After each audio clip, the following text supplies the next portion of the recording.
Alright guys, welcome to this episode of The Gray State. I'm here in the midst of some construction at the range, so I don't know how much I'm going to be able to actually do today, but I want to get it out and function test this rifle. Last night I installed the FosTech Gen 2 Echo AR trigger in it, so it's the AR II, and I put it here in this Daniel Defense DDM4v5 that you see here, and I haven't done a whole lot to it. It's pretty much bone stock. It's got an H1 buffer in it. The only thing that I did do is I did change out the bolt carrier group to a nickel boron carrier group, not for any reason to do with the trigger, because of course the Daniel Defense comes with a stock mil-spec full auto M16 bolt carrier group. It's just because it's for cleaning, I mean, honestly. So that being said, everything else on it is pretty much as is, and I wanted to keep the config basic so I could test this trigger in it, and that's why I'm doing it specifically. And for the ammo, I'm going to be doing M193 ball. I think it'd be a great test. I'm not going to do anything crazy here, and I'm going to get set up, and we'll go from there. All right, guys, here we go. First shots. What I'm going to do is I'm going to do a few semi-automatic, and then from there, what I'm going to do is I'm going to put it in echo mode. I'll turn to the camera, let you guys see exactly what's going on. I will do that. I'll put it in echo mode, and let's go from there. All right, here we go. First shots. This is a Daniel Defense DDM4v5 with the FosTech Echo AR II Gen 2 trigger in it. And as you guys can see, it's got the full echo mode. So I got some construction going on around me here. I don't know how much I'm going to be able to open it up, but the goal here is definitely to be able to test the echo mode, at least with some controlled pairs. And we'll just go from there. Alrighty.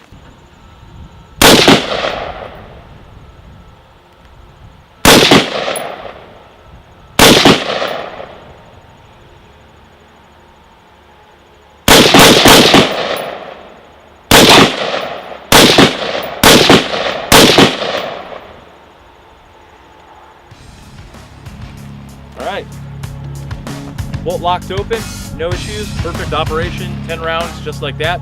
Let me take a break. I'm going to put 10 more in, and we're going to go to echo mode, and we'll try some controlled pairs. Be right back. We're going to echo mode. Save. Echo. Let the fun begin.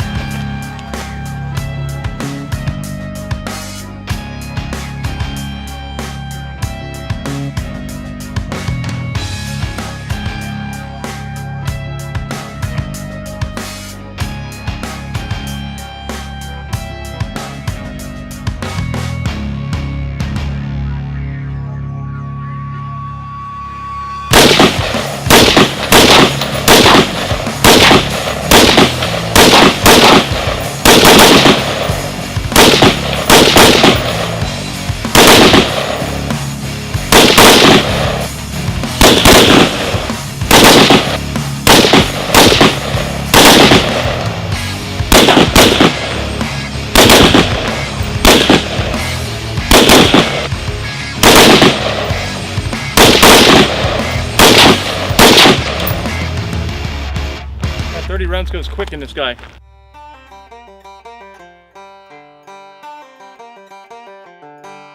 Alright, so I would say that was a pretty successful function test.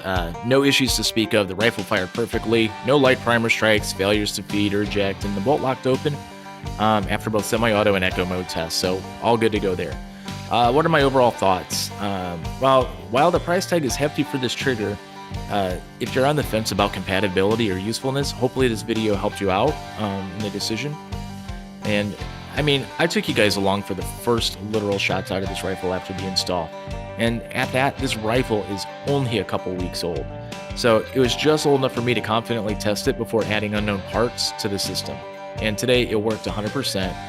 Now, only time will tell the full story on reliability. And I'll come back after a few months and give an update video on the reliability and how it's performed. So what do I wish I could have done different today? Or what do I wish I could have done today? I do wish I could have opened it up a little bit more and tried to run the range drag.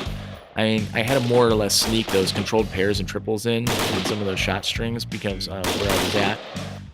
And even with those little bursts, I gotta say, 30 rounds goes by real quick. I think I ended up shooting about 150 rounds on the day. which isn't a whole lot, but it was more than I expected in a very short amount of time, and I wish I had one more with me, honestly. In case you didn't see, the reason the video was choppy on the Echo mode test was because I was trimming some of the slower pace stuff out that I didn't think would be very interesting for this video. But now going back and thinking about it, while it might have made for less interesting footage, I really do feel that that's where it would be more common use of the Echo mode as opposed to a mag dump. Don't get me wrong, mag dumps are freaking rad, but I don't know how useful they'd be outside of YouTube videos. I really think controlled doubles and triples are a completely different story, in my opinion, and where it's at with this trigger, and that's where it really shines.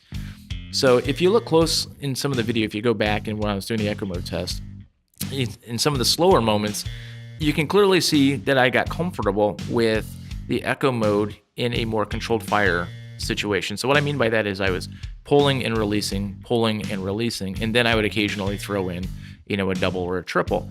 And I think that that's where this trigger really shines. It's got a nice feel like an aftermarket trigger should. The pull's right in the 3.5 to 4 pound range, which is good.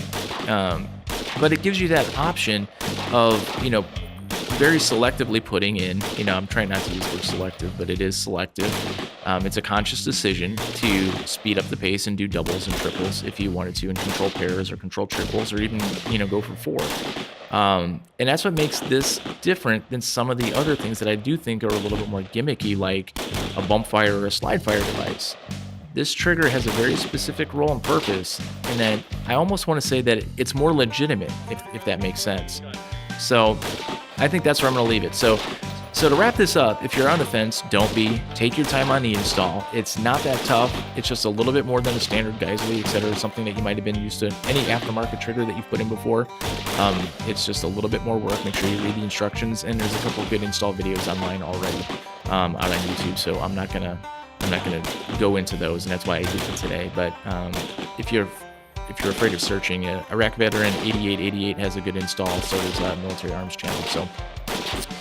For me, I think this trigger is serious equipment. It's not a gimmick, and if I had one thing, it just really shines when it's used in a controlled fire situation. So, and that it delivers on. So, anyways, well, that's it for today. Thanks for watching, and hopefully the videos will start coming a lot faster now that I've gotten situated. So, between now and the next videos that show up, stay safe. And thanks for watching. Bye.